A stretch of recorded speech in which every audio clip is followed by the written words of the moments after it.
कश्मीर इतिहास के झरोखे से अपने अलौकिक प्राकृतिक सौंदर्य के लिए विश्वविख्यात कश्मीर को ये नाम परम पूज्य महर्षि कश्यप की तपोस्थली होने के कारण प्राप्त है। हजारों वर्षों के प्राचीन इतिहास का ये गौरव भारत भूमि का अद्भुत अलंकरण है। भारत समन्वय परिवार की ओर से हमारा प्रयास है कि संक्षेप में इस वृहत कालखंड का संक्षिप्त परिचय जन जन तक प्रेषित हो और हम आज इस मातृभूमि के राजमुकुट और ताज की महिमा का अवलोकन करने में सक्षम हों। यहाँ के प्राचीन और विस्तृत लिखित अभिलेख राजतरंगिणी, जो कल्हण द्वारा 12वीं सदी में लिखा गया था। राजतरंगिणी 1184 ईसा पूर्व के राजा गोनंद से लेकर राजा विजय सिम्हा तक के कश्मीर के प्राचीन राजवंशों और राजाओं का प्रामाणिक दस्तावेज है।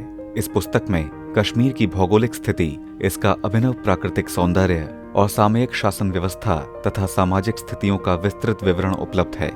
श्रीनगर से लगभग 16 किलोमीटर दूर बुर्ज होम पुरातत्विक स्थल आज भी इसकी समृद्ध और प्राचीनतम संस्कृति के रूप में स्थित है।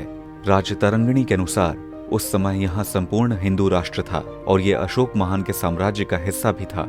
लगभग 3री शताब्दी में अशोक का शासन रहा था और उसी कालखंड में बौद्ध धर्म का प्रादुर्भाव हुआ, जो आगे चलकर कुषाण राजवंश के अधीन समृद्ध और प्रसारित हुआ। उज्जैन के महाराजा विक्रमादित्य के अधीन 6ठी शताब्दी में एक बार फिर यहाँ हिंदू धर्म की वापसी हुई। उनके बाद नागवंशीय क्षत्रिय सम्राट ललितादित्य का शासन रहा। अवंती वर्मन ललितादित्य का उत्तराधिकारी बना। श्रीनगर के निकट अवंतीपुर भी उन्हीं के द्वारा बसाया गया था। यहाँ महाभारत काल के गणपति यार और खीर भवानी मंदिर आज भी स्थित हैं। गिलगिट में जो पांडुलिपियां उपलब्ध हैं वो सभी प्राचीन पाली भाषा में हैं और उनमें बौद्ध लेख ही अंकित है। त्रिशा शास्त्र की उत्पत्ति भी यहीं हुई थी और इसकी मुख्य विशेषता सहिष्णुता है। 14वीं शताब्दी में यहाँ मुस्लिम शासन का प्रारंभ हुआ और उसी काल में फारस से सूफी इस्लाम का भी आगमन हुआ। यहाँ की सामाजिक संस्कृति में त्रिशा शास्त्र, ऋषि परंपरा और सूफी इस्लाम का अनूठा संगम प्राप्त होता है और ये समन्वय ही कश्मीरियत का सार है। यदि प्राचीन काल की राजवंशावली को संक्षेप में देखें तो ये प्रवरसेन, गोपत्र, मेघवाहन से आरंभ होकर जयसिंह, सहदेव और कोटरानी तक विस्तृत है। मध्यकाल में 1589 में यहाँ मुगल राज स्थापित हुआ। यह अकबर का शासनकाल था। इसके बाद यहाँ पठानों ने अधिकार कर लिया था, परंतु 1814 में जब महाराणा रणजीत सिंह ने सिख साम्राज्य की स्थापना की तो यहाँ पठानों की हार के बाद सिख साम्राज्य की स्थापना हुई। इसके बाद यदि आधुनिक काल की चर्चा करें तो सन 1846 में अंग्रेजों द्वारा सिखों की पराजय हुई और लाहौर संधि के माध्यम से महाराणा गुलाब सिंह को कश्मीर के स्वतंत्र शासक के रूप में गद्दी मिली। इतिहास में इसे डोंगरा राजवंश के नाम से जाना जाता है। लगभग 100 वर्षों तक ये राज्य डोंगरा राजवंश के शासकों के अधीन रहा। इसी क्रम में डोंगरा राजवंश के तीसरे शासक के रूप में सन 1925 में महाराजा गुलाब सिंह के पौत्र महाराजा हरि सिंह को शासन की बागडोर दी गई।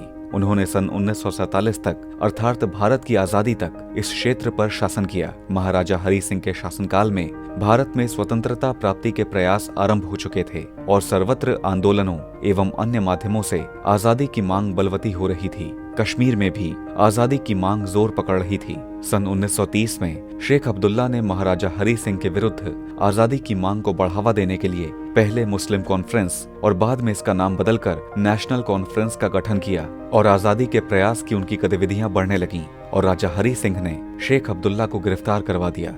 पंडित जवाहरलाल नेहरू के हस्तक्षेप से भी शेख अब्दुल्ला को रिहा नहीं करवाया जा सका और अंततः 1935 में कश्मीर में पहली बार कॉन्स्टिट्यूएंट असेंबली के इलेक्शन करवाए गए। लेकिन इस चुनाव में शेख अब्दुल्ला कोई विशेष सफलता अर्जित नहीं कर सके, परंतु 1939 में जब पुनः कॉन्स्टिट्यूएंट असेंबली के चुनाव हुए तो नेशनल कॉन्फ्रेंस को एक बड़ी जीत हासिल हुई। 1947 में भारत को आजादी तो मिल गई, परंतु उस समय लगभग 565 स्टेट्स भारत में थीं और भारत गणराज्य में उनका विलय एक जटिल समस्या थी। सरदार वल्लभ भाई पटेल ने इस दिशा में अत्यंत सराहनीय कार्य किया और वो काफी हद तक अपने प्रयास में सफल भी रहे। कश्मीर का क्षेत्र सीमावर्ती होने के कारण इस प्रक्रिया में एक बड़ी बाधा बनने लगा। महाराजा हरि सिंह ने निर्णय लिया था कि वो न तो भारत में अपनी स्टेट का विलय करेंगे और न ही पाकिस्तान में। वो स्वतंत्र राज्य के रूप में कश्मीर का अस्तित्व रखना चाहते थे। भारत की आजादी के मात्र 2 महीने के बाद पाकिस्तान ने परोक्ष रूप से सेना और कबायलियों की सहायता से कश्मीर पर आक्रमण कर दिया। हिंसा और अव्यवस्था का रूप इतना विकराल था कि राजा हरि सिंह को विवश होकर भारत से सहायता का आग्रह करना पड़ा। और इसी घटनाक्रम में उन्होंने अपने राज्य के भारत के साथ विलय की भी अपनी स्वीकृति दे दी। अंततः अक्टूबर 1947 के अंतिम सप्ताह में भारतीय सेना ने कबायलियों को पीछे धकेलने में सफलता प्राप्त कर ली।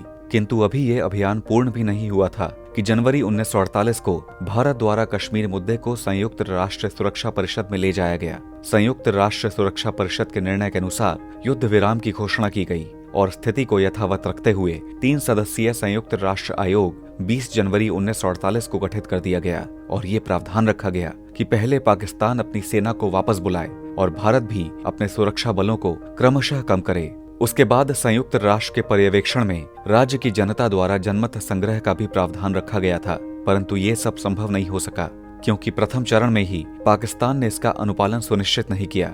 1 जनवरी 1949 को यथास्थिति को बनाए रखते हुए उस समय सीमाओं को सीज फायर लाइन घोषित कर दिया गया। इसके बाद जम्मू कश्मीर का कॉन्स्टिट्यूशन बना। मुख्य रूप से एक्सटर्नल अफेयर्स, कम्युनिकेशन और डिफेंस की पूर्ण शक्तियां और व्यवस्था भारत सरकार के पास रखी गईं। कॉन्स्टिट्यूएंट असेंबली के द्वारा आर्टिकल 370 और 35A लाया गया, जिसे भारत द्वारा भी स्वीकार किया गया। कॉन्स्टिट्यूएंट असेंबली के गठन के बाद 1957 में चुनाव हुए। राष्ट्र विरोधी षड्यंत्र में शामिल होने के कारण शेख अब्दुल्ला को गिरफ्तार किया गया और वो लगभग 11 वर्षों तक जेल में रहे। सन 1962 में चीन ने भारत पर आक्रमण किया और अक्साई चीन पर चीन का कब्जा हो गया। इसी वर्ष में चीन ने तिब्बत पर भी आक्रमण किया और दलाई लामा ने निर्वासित होकर भारत में शरण ली। चीन के आक्रामक हस्तक्षेप से कश्मीर की समस्या की जटिलता और बढ़ गई। 1965 में पाकिस्तान ने भारत पर आक्रमण किया, जिसका भारत ने करारा जवाब दिया और विजय प्राप्त की। इस युद्ध के उपरांत ताशकंद में एक समझौता हुआ और भारत ने एक बहुत बड़ा विजित क्षेत्र पाकिस्तान को लौटा दिया। ये युद्ध प्रधानमंत्री लाल बहादुर शास्त्री जी की अगुवाई में लड़ा गया था, किंतु दुर्भाग्य से ताशकंद समझौते के बाद उसी रात्रि को ताशकंद में शास्त्री जी का रहस्यमयी परिस्थितियों में निधन हो गया। शास्त्री जी की असामयिक मृत्यु के बाद भारत में श्रीमती इंदिरा गांधी प्रधानमंत्री बनी और कश्मीर के प्रधानमंत्री पद को समाप्त करके मुख्यमंत्री पद को मान्यता दी गई। 1965 से 1975 तक का समय कश्मीर में तुलनात्मक रूप से शांतिपूर्ण रहा। सन 1971 में पुनः पाकिस्तान के साथ युद्ध हुआ और एक नए देश के रूप में बांग्लादेश बना। इस युद्ध के उपरांत 1972 में शिमला समझौता हुआ, जिसमें भारत और पाकिस्तान द्वारा ये सहमति दी गई कि दोनों देशों के बीच जो भी समस्याएं हैं, जिसमें कश्मीर समस्या भी थी, उन्हें आपसी बातचीत के द्वारा सुलझाया जाएगा। ये समझौता भी भारतीय राजनीति का एक असफल प्रयोग था, क्योंकि पाकिस्तान बाद में इससे मुकर गया और इसका क्रियान्वयन और अनुपालन सुनिश्चित नहीं हो सका।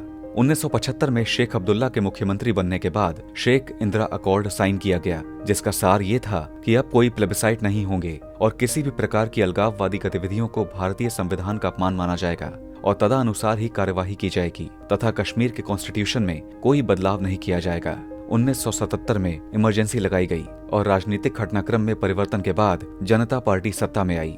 कश्मीर में शेख अब्दुल्ला ने सेक्युलर विचारधारा को छोड़ते हुए कम्युनल रास्ता अपनाने की घोषणा की और इस तरह से कश्मीर समस्या के हिंसक समाधान की तलाश शुरू हुई। 1980 के बाद अलगाववादी गतिविधियां बढ़ने लगीं और 1982 में शेख अब्दुल्ला की मृत्यु हो गई। शेख अब्दुल्ला की मृत्यु के बाद उनके पुत्र फारूक अब्दुल्ला ने उनकी राजनीतिक विरासत को संभाला। सन 1987 में कश्मीर में ऐतिहासिक चुनाव हुए, जिन्होंने इस केसरिया घाटी की दशा और दिशा बदल दी। इस चुनाव में एक और इंडियन नेशनल कांग्रेस और नेशनल कॉन्फ्रेंस का गठबंधन था और दूसरी ओर छोटी छोटी मुस्लिम पार्टियों का गठबंधन MUF यानी मुस्लिम यूनाइटेड फ्रंट था। इस चुनाव में आधिकारिक तौर पर NC और INC के गठबंधन को बड़ी जीत हासिल हुई और MUF को मात्र 4 सीटें मिली थीं। लेकिन बहुत सारी शिकायतों के बाद जब इस चुनाव की जांच हुई तो इसकी धांधली उजागर होने लगी और इसके विरोध की हिंसक प्रतिक्रियाएं भी आने लगी। परोक्ष रूप से इस हिंसा को पाकिस्तान का भी समर्थन प्राप्त हो गया। हिंसा और विद्रोह का ये ज्वार तब और अधिक भीषण हो गया जब पाक अधिकृत कश्मीर में स्थित मुजफ्फराबाद में आतंकवादी ट्रेनिंग की शुरुआत हुई। संक्षेप में ये एक सशस्त्र विद्रोह की स्थिति थी। सन 1987 से 1991 तक युवाओं द्वारा सामूहिक रूप से हथियार उठाने की प्रक्रिया ने स्थिति को और अधिक विस्फोटक बना दिया। इसी दौर में कश्मीरी पंडितों को यातनाएं दी जाने लगी और योजनाबद्ध तरीके से हत्याओं का षड्यंत्र पनपने लगा। स्थिति इतनी बिगड़ गई थी कि लगभग 5 लाख कश्मीरी पंडितों को घाटी छोड़ने के लिए विवश होना पड़ा। हिंसा फैलाने में कुछ आतंकवादी संगठन जैसे लश्कर-ए-तैयबा, हिजबुल मुजाहिदीन और जैश-ए-मोहम्मद आदि की मुख्य भूमिका थी। सन 1999 में कारगिल युद्ध के बाद 2001 में जैश-ए-मोहम्मद ने पार्लियामेंट पर हमले जैसी घटना को अंजाम दिया। 2010 के बाद सेना पर पत्थर फेंकने की घटनाओं में तीव्र गति से वृद्धि हुई और आतंकवादी घटनाओं में भी निरंतर वृद्धि होने लगी। 2016 में बुरहान वानी मारा गया। युवाओं के बीच ये आतंकवादी बहुत लोकप्रिय था। इसके बाद लगभग 7 महीने तक कर्फ्यू लगाया गया और 2016 से 2019 तक अस्थिरता का ये दौर चलता रहा। 5 अगस्त 2019 को धारा 370 को हटाया गया और 2 यूनियन टेरिटरी बनाई गईं, एक तो जम्मू एंड कश्मीर और दूसरी लद्दाख। विधानसभा को भंग किया गया, हिंसा को समर्थन देने वाले नेताओं को नजरबंद किया गया और कश्मीर में शांति बहाली के प्रयासों को गति प्रदान की गई। वर्तमान सरकार के इन प्रयासों को कश्मीर के स्थानीय निवासियों का अभूतपूर्व समर्थन प्राप्त है और इसी कारण से दिन प्रतिदिन जम्मू कश्मीर की शांति व्यवस्था में निरंतर सुधार हो रहा है तथा वहां की युवा शक्ति विकास और शांति के मार्ग को अपना रही है।